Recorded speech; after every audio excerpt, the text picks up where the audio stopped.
الله على محمد صلى الله عليه وسلم. Lah itulah yang menjadikan kita memahami betul gitu. Ini harus menjadi sebuah sikap hidup. Ini terpenting. Sebelum kita bahas tentang apa kewajibannya, komitmennya, dan konsekuensi apa yang harus kita berikan, maka kita harus menyadarkan bahwasanya sikap hidup kita dalam kehidupan mencari ilmu, dalam kehidupan bertetangga, sikap hidup kita itu simpel. Carilah sebanyak-banyaknya teman dan sahabat yang bisa membantu kita dalam kehidupan, mendoakan kita dalam kematian kita, dan tidak menjadi musuh kita nanti di pengadilan Allah. Ini harus menjadi sikap hidup, karena sikap hidup itu pilihan kita. Ada orang yang mereka itu sikap hidupnya ketika menjalani kehidupan, mereka tidak memiliki sikap hidup untuk bersaudara. Sehingga akhirnya segala sesuatu dipermasalahkan, segala sesuatu itu dijadikan pertikaian. Kalau kita tidak memiliki sikap hidup, komitmen kita untuk memiliki sikap hati untuk saling mencintai karena Allah, dan kita memiliki sikap hidup untuk memperbanyak saudara kita, maka kalau kita tidak memiliki sikap hidup semacam itu, saya khawatir sekali. Kita itu akan menjadi orang yang gampang untuk mempersoalkan masalah kecil ketika kita tidak pernah melewati seleksi pada pilihan sikap hidup kita untuk senantiasa menambah saudara. Sering nggak kita jumpai orang semakin tua itu semakin malah berantakan ketika banyak musuhin orang. Banyak nggak kita jumpai ada orang tua, sudah mulai batuk-batuk, jalan sudah mulai gemetar, tapi ternyata Masya Allah, sikapnya itu malah justru menikmati pertikaian dengan sesama saudara muslim. Na'udzubillahi min dzalik, ya Allah, semoga saya tidak musyrik. Maka inilah yang menjadikan kita, sikap hidup kita itu harus kita mulai. Saya harus memperbanyak saudara saya dari kalangan kaum muslimin. Walaupun saudara-saudara saya dari kalangan kaum muslimin bukan berarti mereka semuanya harus sama dengan saya dalam setiap hal. Karena terkadang kita menjumpai perbedaan. Ya iyalah, tidak usah saudara-saudara kita di luar rumah. Wong sama istri kita, sama suami kita aja kita pasti menjumpai perbedaan-perbedaan. Kita itu pasti menjumpai perbedaan-perbedaan di dalam kehidupan rumah tangga kita. Padahal bersama dengan istri kita yang menikah sudah 10 tahun, 20 tahun saja kita masih menemukan perbedaan. Padahal kita berangkat dari tempat tidur yang sama, bangun dari tempat tidur yang sama, memakai kamar mandi yang sama, dan kita melepaskan sebagian pakaian kita di depan orang itu pun tidak memadamkan perbedaan antara kita dengan dirinya. Lu apalagi dengan orang di luar. Makanya akhirnya Pak lebih bijak ketika melihat perbedaan. Kenapa? Sikap hidup saya itu mencintai orang yang beriman. Sikap hidup saya itu tidak memperturutkan emosi. Dan sikap hidup saya itu tidak memperturutkan bahwasanya saya harus didengar dan pendapat saya paling benar. Itu bukan sikap hidup orang yang beriman. Makanya sikap hidup itu harus dimiliki. Makanya akhirnya dalam hadis riwayat Anas bin Malik, nah tentunya sudah sering ibu-ibu mendengarkan, maka pada keterangan Anas bin Malik radhiyallahu anhu pernah diceritakan tentang seorang laki-laki Badui, seorang laki-laki Ansor yang membawa sandal dengan tangan kirinya dan diberitahukan oleh Rasulullah ketika Nabi mengatakan inilah penduduk surga, dan Rasulullah mengabarkan berulang-ulang hingga 3 kali. Rasulullah mengabarkan hingga berkali-kali, mengabarkan 3 kali bahwasanya dia adalah seorang penduduk surga dan dikabarkan 3 kali. Sampai akhirnya ketika dikabarkan hingga 3 kali bahwasanya penduduk Ansor itu adalah penduduk surga, sampai akhirnya terungkap apa amalan penduduk Ansor ini sampai Nabi mendeklarasikan dan memproklamirkan bahwasanya dia penduduk surga itu hingga 3 kali berturut-turut ketika mengabarkan itu. Ternyata laki-laki Ansor ini Masya Allah sikap hidupnya itu luar biasa. Ibadahnya biasa, malamnya tidak sholat tahajud, kehidupan siang dan paginya, kehidupan pagi, siang dan sorenya biasa kayak yang lain. Tapi kenapa kok mendapatkan tiket ke surga sampai Nabi memberitahukan 3 kali? Ternyata sikap hatinya itu adalah tidaklah dia tidur kecuali memaafkan, dia tidak pernah berniat mendolimi, dia ingin mencintai orang yang beriman dengan cara dia memaafkan. Maka Masya Allah, sikap hatinya untuk terus berkomitmen bersaudara, memaafkan kesalahan, memaafkan kezaliman yang dilakukan orang kepadanya, itu yang menjadikan Allah memberikan kepadanya surga dan sampai nabinya memberitahukan berulang-ulang hingga 3 kali. Karena bersihnya hati dia kepada orang yang beriman.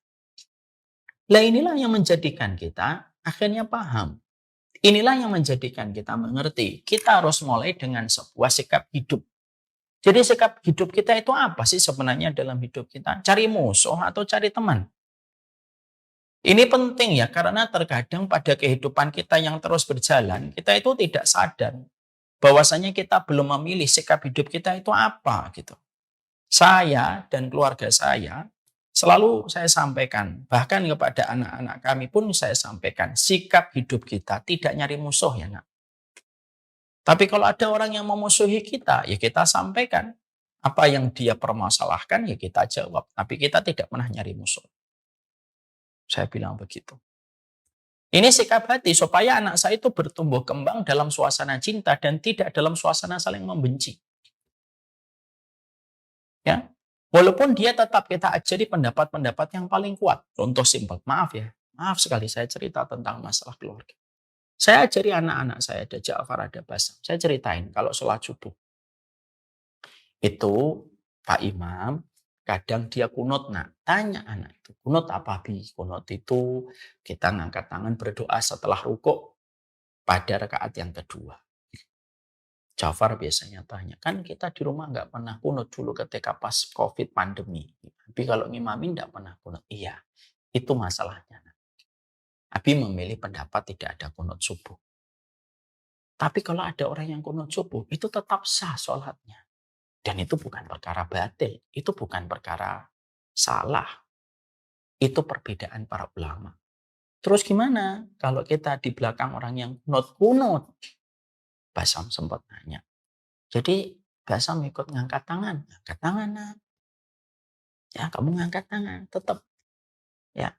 Tapi kalau nanti sholat sama Abi, kamu tidak kunut, kamu juga nggak perlu kunut sendirian di belakang Abi. Oh gitu. Dan itu tetap saudara.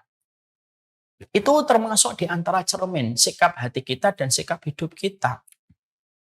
Sehingga itu penting tuh.